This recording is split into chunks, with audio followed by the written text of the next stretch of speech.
मेरी शादी की रात मेरी माँ ने अपने पति को मुझे मुंह दिखाने से मना कर दिया। अगले दिन जब मैं अपने मायके आई तो पता चला मेरी छोटी बहन पेट से है। तो मैंने अपनी जगह अपनी बहन को अपने पति के साथ भेज दिया और उसके बाद मेरा नाम साइमा है। हम शरीफ घराने से ताल्लुक़ रखते थे। मेरे बाबा के सभी लोग इज़्ज़त करते थे। मेरी एक छोटी बहन थी रूबी, जो अभी कम उम्र की थी, ज़िद्दी भी थी। उसे सही गलत की पहचान बिल्कुल नहीं थी। मैं 19 साल की हुई तो मेरी शादी तय हो गई। लड़के का नाम आमिर था। मैंने उसे नहीं देखा था, उसने भी मुझे नहीं देखा था और मेरी शादी तय हो गई। घर में मेरी शादी की तैयारियां बहुत तेज़ी से चल रही थी। हर तरफ काम ही काम था। घर की पहली शादी थी। सब खुश थे और आज तो कुछ ज़्यादा ही अफरा तफरी थी, क्योंकि आज मेरी शादी थी। जब मैं भारी लहंगा पहनकर तैयार हो रही थी, तभी मेरी छोटी बहन तैयार होकर आई। मैंने उससे कहा, तुम बहुत प्यारी लग रही हो, मगर दुपट्टा ऐसे क्यों पहना हुआ है? ढंग से दुपट्टा पहनो। मैंने उसका दुपट्टा सही किया तो मैं हैरान रह गई। मुझे उसका पेट फूला हुआ लग रहा था। मुझे हैरत तो बहुत हुई, क्योंकि मेरी बहन बहुत पतली दुबली थी और उसका पेट कभी ऐसे फूला नहीं रहता था। मेरे जहन में एकदम अजीब सा ख्याल आ गया। किसी का भी बड़ा हुआ पेट देखकर सबके जहन में एक ही ख्याल आता है, जो इस वक्त मेरे ख्याल में आया। मगर मैंने उसे अपना वहम समझकर भुला दिया और मैं अपनी शादी इंजॉय करने लगी। मगर मुझे नहीं पता था, जिसे मैं अपना वहम समझकर झुठला रही हूँ, वो एक तरह से हकीकत है, और ऐसी हकीकत जो अपने साथ सब कुछ तबाह कर ले जाएगी। मैं अपनी शादी की खुशी में इस बात पर बिल्कुल ध्यान नहीं दे रही थी और शादी हो गई थी। मैं दुल्हन बनकर ससुराल आ गई थी।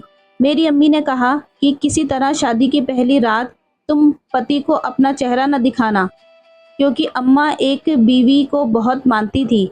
उसने कहा था कि अगर तुम चाहती हो तुम्हारी बेटी सारी उम्र खुश रहे, तो बेटी से कहना कि पहले दिन अपने पति को अपना चेहरा ना दिखाए। मुझे बहुत कुछ अजीब सा लग रहा था।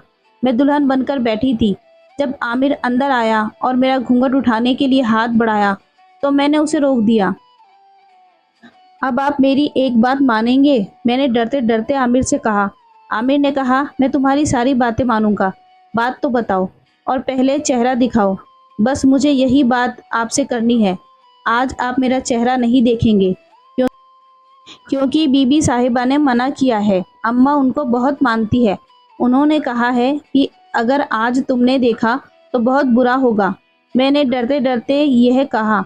आमिर ने कहा कि ये क्या बातें कर रही हो, ऐसा कुछ नहीं होता, ये सब बातें फिजूल हैं। मेरे साथ ही बहुत बुरा होगा। जो शादी की पहली रात मैं अपनी बीवी का चेहरा नहीं देख पाऊंगा, और मुझे दिल में अम्मा पर बहुत गुस्सा आ रहा था। उनकी फिजूल बातों की वजह से मैं अपने पति को अपना चेहरा नहीं दिखा सकती थी, तो इतने सजने संवरने का क्या फ़ायदा था? इस बात पर मैं आमिर का मूड बहुत ज़्यादा ख़राब हुआ, लेकिन मैंने उस बात पर राज़ी कर लिया कि तुमने अभी तक मेरी शक्ल नहीं देखी, वहाँ कल तक और सब्र कर लो। और आमिर दिल से राज़ी हो गया और मैंने अपने आप को उसे सौंप दिया। आमिर बहुत खुश लग रहे थे। अगले दिन रस्म के मुताबिक मैं मायके आ गई। सब मुझसे मिलकर बहुत खुश थे, मगर मेरी छोटी बहन बहुत ज़्यादा परेशान सी लग रही थी। मैंने उससे वजह पूछी तो वह डर रही थी, मगर मैंने बहुत ही ज़्यादा पूछा तो वो फट पड़ी और फूट फूट कर रोने लगी। और उसने मुझे जो बताया वो सुनकर तो मेरा दिल दहल गया। मैंने अपने दिल पर हाथ रख लिया। वह बोल रही थी कि वह माँ बनने वाली है। एक लड़के से बहुत मोहब्बत करती थी। इस लड़के ने उससे उसकी इज्जत तार तार कर दी थी और वह अब भाग गया था।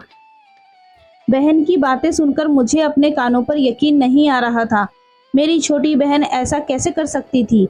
इस बात को तू अब बता रही है और इतनी बड़ी बात हो गई। उसने हमें कभी कुछ नहीं बताया। अभी भी वो ना जाने किसका इंतजार कर रही है। मुझे रूबी पर बहुत ज़्यादा गुस्सा आया। क्या बोल रही हो तुम? होश में तो हो? तुम्हें पता है वो लड़का कौन था? तुमने किस लड़के के साथ मुँह काला किया है? और कौन है इस बच्चे का बाप? तुम्हें शर्म नहीं आई? क्या जवाब दोगी अम्मी अब्बू को? क्या जवाब दोगी? मैं इस वक्त बहुत सारे सवाल पूछ रही थी। मेरी बहन बोली, मुझसे बहुत बड़ी गलती हो गई। फिर मैंने कहा कि गलती नहीं, बहुत बड़ा गुनाह कर दिया है तुमने। अब अम्मा को क्या बताओगी? मेरी बहन बोली कि मैंने अपने आप को बर्बाद कर दिया। वह वापस नहीं आएगा। मैं कुछ नहीं समझ पाई। मेरे सर पर मोहब्बत का भूत सवार था। अब मैं खुद को खत्म कर दूंगी, इससे पहले कि ये बात सबको पता चले और मेरी बदनामी हो। मैंने अपनी बहन से कहा कि तूने अपने आप को बर्बाद तो कर ही दिया। अम्मी अब्बू को पता चल गया तो क्या होगा? अब मैं क्या करूं? मेरा पति मुझे आवाज दे रहा था। मैं उनको छोड़कर जाती तो मेरी बहन खुद को खत्म कर लेती। मैंने सोच लिया। मैंने रूबी के कपड़े पहन लिए और रूबी ने मेरे। वह कुछ नहीं समझ रही थी, अपनी ही जिद पर लगी हुई थी। मैंने उसे कहा कि वक्त का यही तकाजा है, तुम आमिर के साथ चली जाओ। मेरी बहन ने कहा, मैं पहले ही गलती कर चुकी हूँ, अब मैं दोबारा गलती नहीं करूंगी। आप अपने आप को बचाने की खातिर आपकी जिंदगी और खुशियों के साथ नहीं खेल सकती। आपका भी खुशियों पर हक है। ऐसा मत कीजिए अपने साथ। मुझे अपने किए का भुगतान करने दीजिए। तुम चुपचाप मेरी बात मान लो और ज्यादा सवाल मत करो। हमारे पास वक्त बहुत कम है। उसने मेरी शक्ल नहीं देखी है। उसे नहीं पता कि उसकी शादी मुझसे हुई है। मैंने दिल पर पत्थर रखकर रूबी को अपने पति के साथ भेज दिया। फिर रूबी बोली, ऐसे कैसे हो सकता है? मैं बगैर निकाह के आपके पति के साथ कैसे जा सकती हूँ? अपनी बकवास बंद करो। जब तुम बगैर निकाह के किसी के बच्चे की माँ बन सकती हो तो रहने में क्या बुराई है? तू अपनी माँ की इज्जत बचाने के लिए ऐसा नहीं कर सकती। मैं तंग आ गई थी। जितना मैं अपने गुस्से पर काबू पाने की कोशिश कर रही थी, रूबी मुझे उतना ही गुस्सा दिलाने की कोशिश कर रही थी। मैंने कहा, आमिर बहुत अच्छा लड़का है। जब उसके घर वाले तुम्हें देखेंगे तो बहुत गुस्सा होंगे और तुम्हें वापस ले आएंगे और मुझे गलत समझकर और तुम्हें सही समझकर आमिर तुमसे शादी कर लेगा। अगर शादी नहीं भी की तो इस राज को तो छुपा सकती हो। आमिर का नाम लेकर मैंने रूबी को जबरदस्ती उस अपने कपड़े पहना कर समझा बुझाकर उसे आमिर के साथ भेज दिया और उससे कहा कि आमिर को पता लगना नहीं चाहिए कि पहली रात उसके कमरे में तुम नहीं मैं थी। मुझे कुछ समझ नहीं आ रहा था। मुझे फिलहाल यही एक रास्ता नजर आया। बात की बात नहीं बाद में देखी जाएगी। वैसे भी आमिर ने पहली रात मेरा चेहरा नहीं देखा था, इसके लिए आमिर को पता नहीं चलता कि उसके साथ पहली रात में मैं थी। लेकिन मैं अपने सपने और ख्वाहिशों के लिए रोती रही और सबसे छिपाकर बिस्तर में सो गई और सबने लाखों आवाज़ें दी लेकिन मैंने एक न सुनी। सब यही सोच रहे थे कि थक कर सो गई है। शादी की अफरा तफरी की वजह से नींद पूरी नहीं हुई होगी, लेकिन मैं जाग रही थी। नींद मुझे कैसे आती? नींद तो अब मुझसे शायद हमेशा के लिए रूठ गई थी। मुझे मालूम नहीं था कि ऐसा कुछ भी हो सकता है। मैं तो हजारों ख्वाबों के साथ आमिर के साथ रुखसत हुई थी। वो तो भले ही मैंने अपना चेहरा नहीं दिखाया था, लेकिन माओं को खतरे का पहले से पता हो जाता है।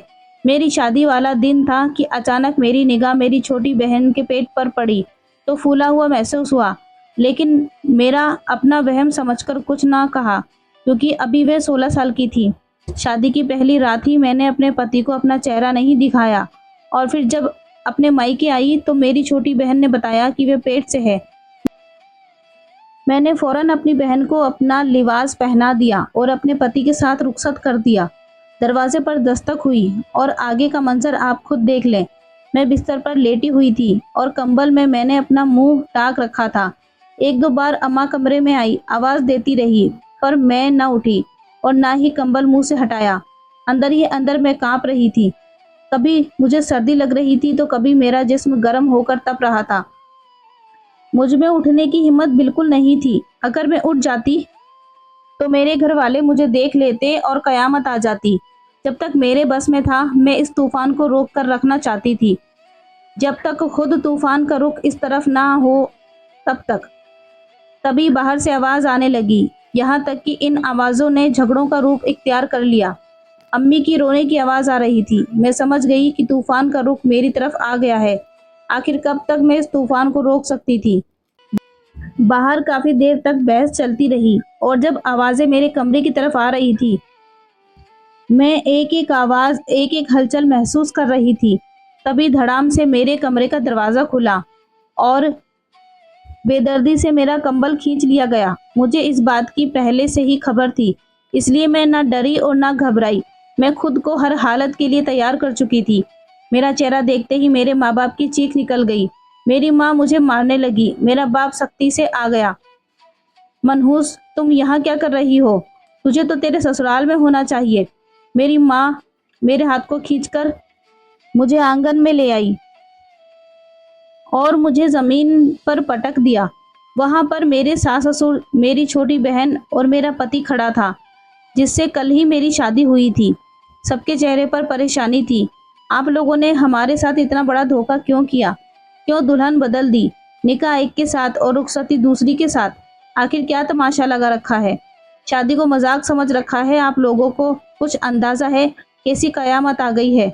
मेरे बेटे ने तो दुल्हन की शक्ल आज तक देखी ही नहीं थी और रूबी को ही अपनी दुल्हन समझकर उसके साथ अपना रिश्ता कायम कर रहा था।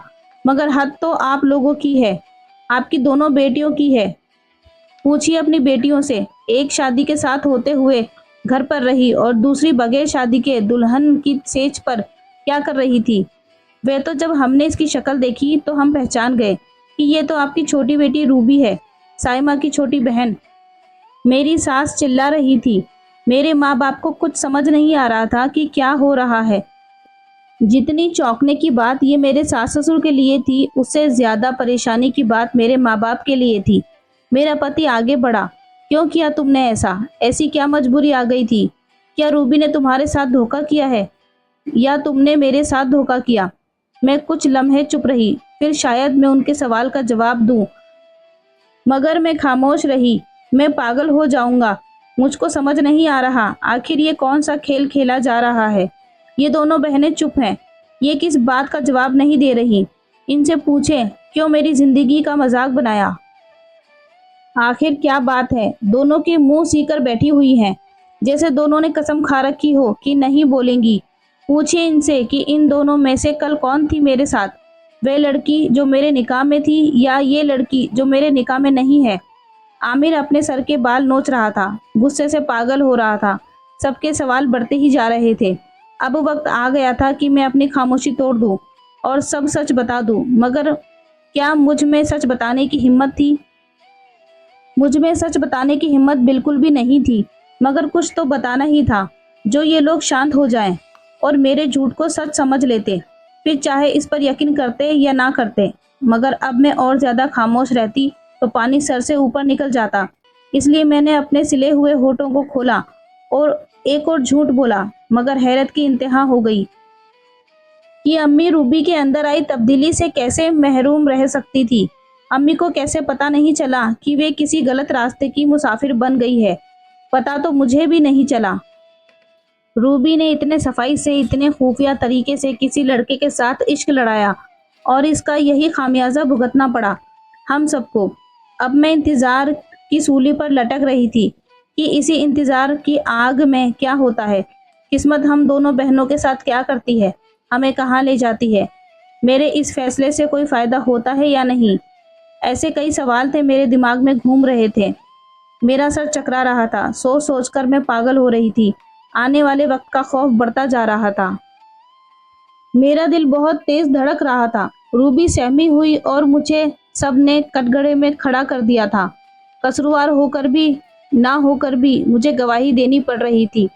अपनी बहन की इज्जत बचाने के लिए मैंने ये सब कदम उठाए और इन सब में सबसे ज्यादा परेशान आमिर था, क्योंकि वह जानना चाहता था कि उसने किसके साथ शादी की, किसके साथ शादी का रिश्ता कायम किया था।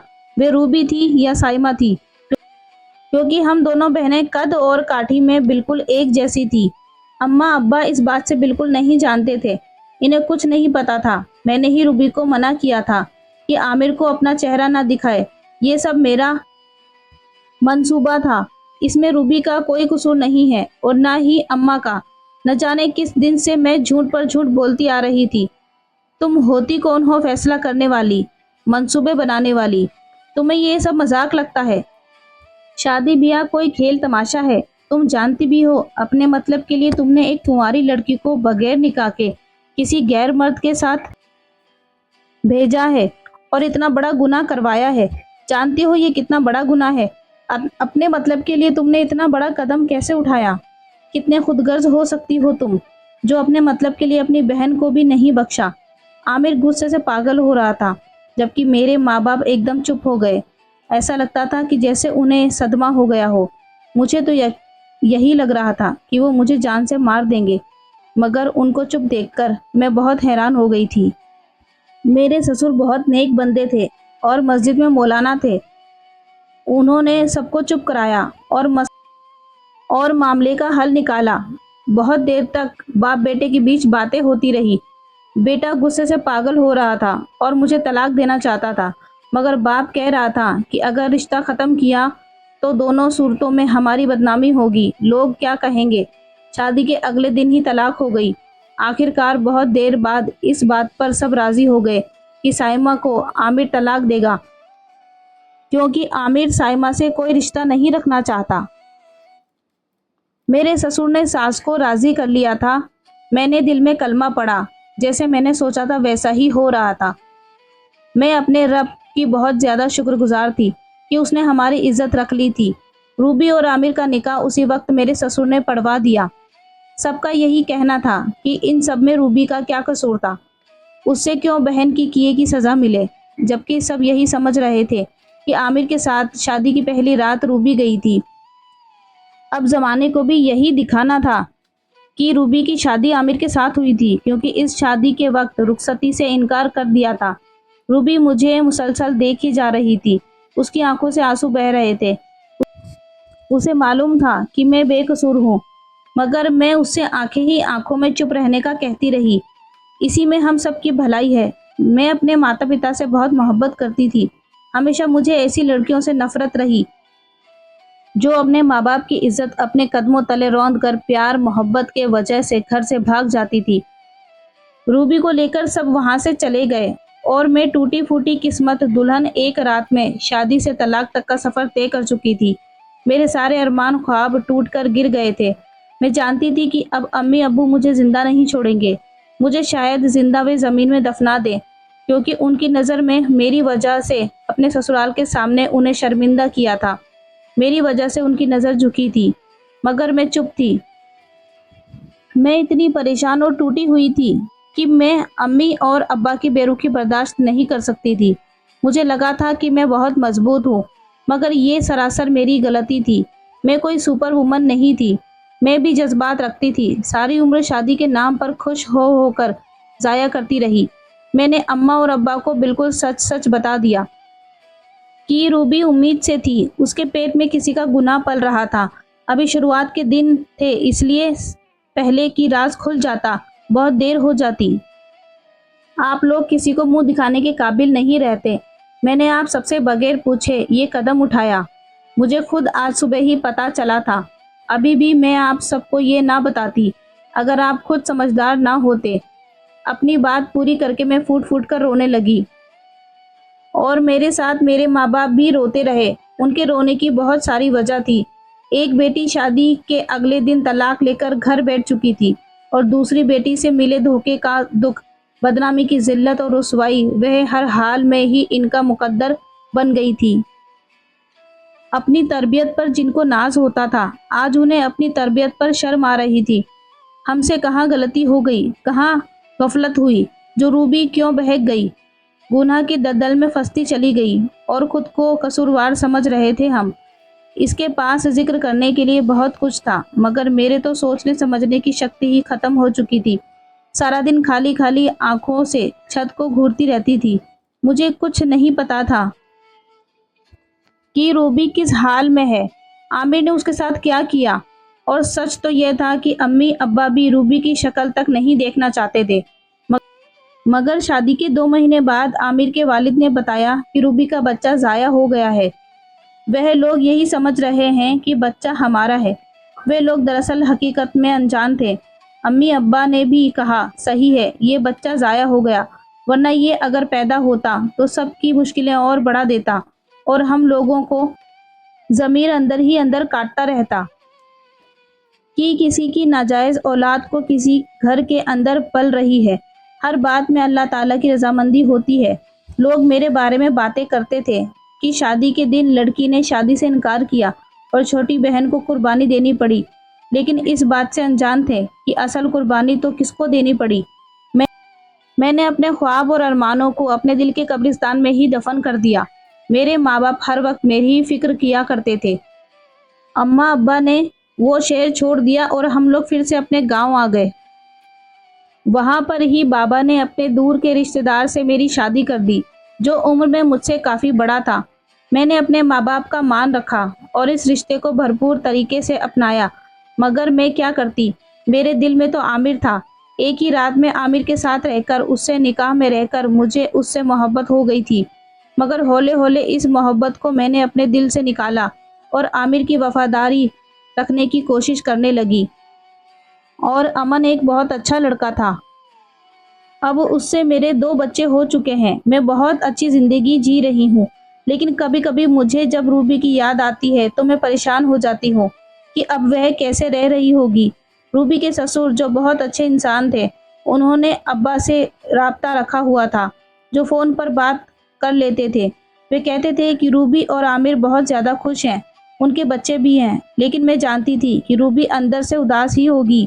उसे ये एहसास कभी खुश नहीं रहने देगा कि उसने मेरे हक पर कब्जा किया है, और माँ बाप से मिलने की तड़प, उससे जुदाई किसी को खुश रहने नहीं देती। वक्त अपने साथ ऐसे कई किस्से और कहानियां लाता है, और वक्त ऐसा भी आता है जब अपने साथ सारे दुख का हिसाब जानता है और सब पिछला बन जाता है। कई सालों बाद रूबी ने आमिर को राज़ी कर लिया और फिर से मायके आने जाने लगी। मेरा कभी आमिर से सामना नहीं हुआ। मैं इसका सामना नहीं करना चाहती थी। मेरी सारी माँओं से इल्तिजा है कि जिनके यहाँ पर जवान बेटियां हैं, मेहरबानी करके अपनी बेटियों पर निगाहें रखें। ये देखें कि वे किसके साथ मिलना जुला करती हैं, कहाँ उठती बैठती हैं। अपनी बच्चियों पर भरोसा करें, उन्हें अपने साथ रखें, उनकी दोस्त बन जाएं, ताकि वे किसी गलत रास्ते पर ना चलें। और तमाम लड़कियों को कहना चाहती हूँ कि इश्क, प्यार, मोहब्बत के नाम पर आखिर कब तक आप सब बेवकूफ़ बनेंगी, यहाँ तक कि खुद इंसान इस कहानी का हिस्सा बन जाती है। ये कहानी आपको कैसी लगी कमेंट करके ज़रूर बताएं। पसंद आए तो लाइक करें, चैनल को सब्सक्राइब करें। Thanks for watching.